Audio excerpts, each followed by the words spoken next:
Guys, for today's video, magluto tayo ng secret recipe naman ulit. By pakulo ng water. First, we need ginger. Dagdagan natin yung ginger.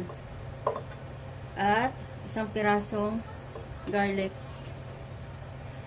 The chicken. Quiet na na dahil kasi dapat kasi wala akong pang sabaw. Gusto yung ano natin. Order ka pala. Add water. Let's boil it. Bring to a boil pala. Para English. Charot lang. Ayan, pakuluan natin siya hanggang sa lumambot para gawin nating secret recipe. Changlad. So guys, lagyan ko lang ng sibuyas dahon. Wala pa tong sibuyas. Red onion. Ah, so cool! I-mix ko muna kay Daway na makawan. So nagkalat yung ating lemongrass. Let's cover it guys. So guys, nag-fix kami ng aming cabinet. Ayan. Ayan. So, yan. So, guys, nagluto na tayo ng lumpia at calamaris. Okay. So, ayan guys, inaayos ni Daddy ang aming coffee table. So, guys, the same kaldero, mag-gisa ako. Gusto kong igisa para lumabas talaga yung flavor, no? So, turn on the fire. Ayan. So, ayan. Yan ang ating lumpia. Ayan. I-adjust ko muna. So, painitin natin ang kalaha at mag-gisa na, okay? So, guys, mag-add ako ng mantika. Dapat pala olive oil na ginamit ko. Healthy siya. So, ito kasing canola, advice ng doktor, ng dietary ko, before. For frying. Good siya for frying. So, ganun. Okay, may mantika na, no? Saglit ha, patay mo. So, ganun pa rin yung mga panggisa. Ginger. Ito, mga konti-konti lang, no?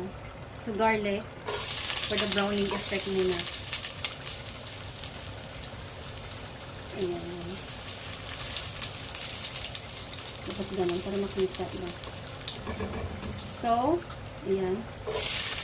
So, tinakpan ko rin, no? Ayan. Ayan. Ayan. Talsikan. Siyempre, magdagdag ulit ako ng ating kanina sa pagpakulo. Maraming ganito, ginger. So, ilagay. Ito namang natira para mamaya sa pagluto niya. Ayan. Nag-brown na yung garlic. So, nag-brown.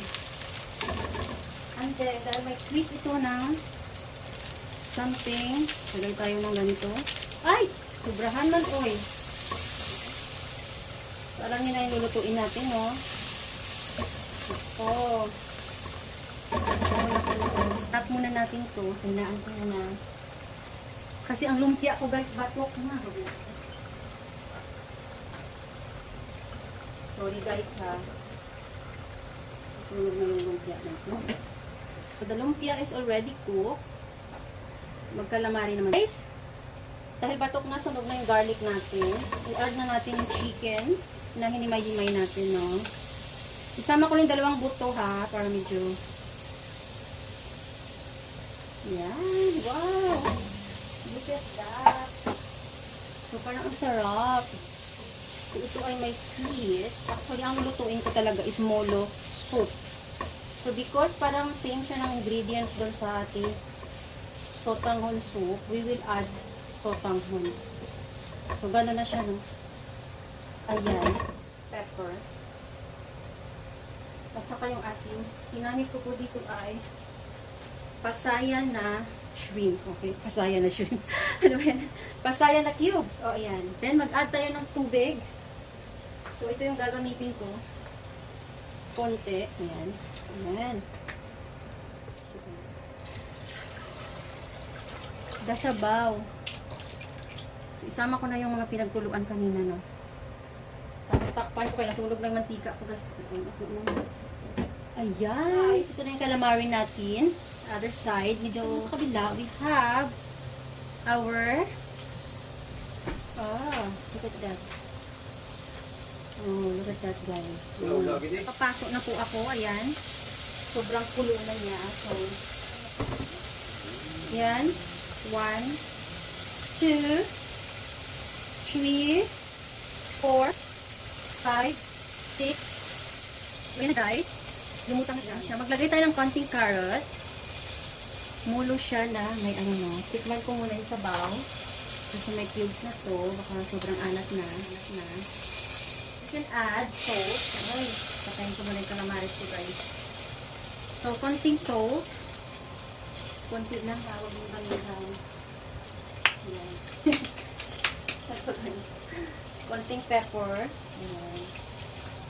And of course, yung ating sibuyas dahon i-add na natin.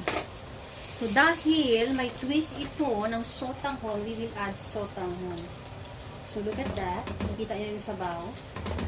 Look at that, oh. See? So guys, dahil luto na ang ating damulo, ayan. Ilagay na natin tong ating sotanghon. So, ayan. Hugasan ko pala siya, guys. Para naman. Ayan, ilagay na. Hugasan ko siya kasi. Oh. Isang kulo na lang para sa sotanghon natin. So, pwede na siyang kainin, no? So, mag-add na lang ako ng garlic, fried garlic. Yung last time, na garlic, ayan. Kunting ganyan. So, maglagay tayo, ibubod na lang siya sa taas. Ayan. O, diba?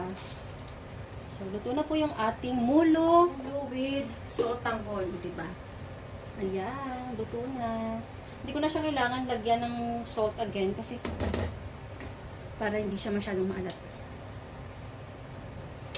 So, turn off ko na kasi maluluto lang naman yan siya sa ano. So guys, thank you for watching. Bye. So luto na guys. I-mix natin. So ayan, i-mix ko ha. Ayan yung sotanghon. Ayan. Ito yung mulo guys.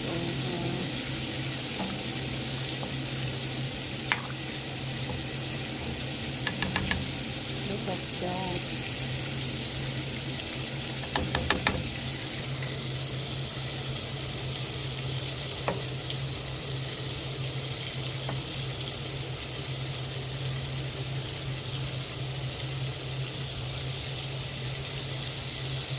Sarap ng sabaw. At ang ating calamari na sunog. So guys, nasunog yung lumpia ko mga guys. Ayan. Ayan, mga puto. So ito yung puto kanina sa live ko guys. Ayan oh. Kasi naubusan ng water, kaya nangitim siya.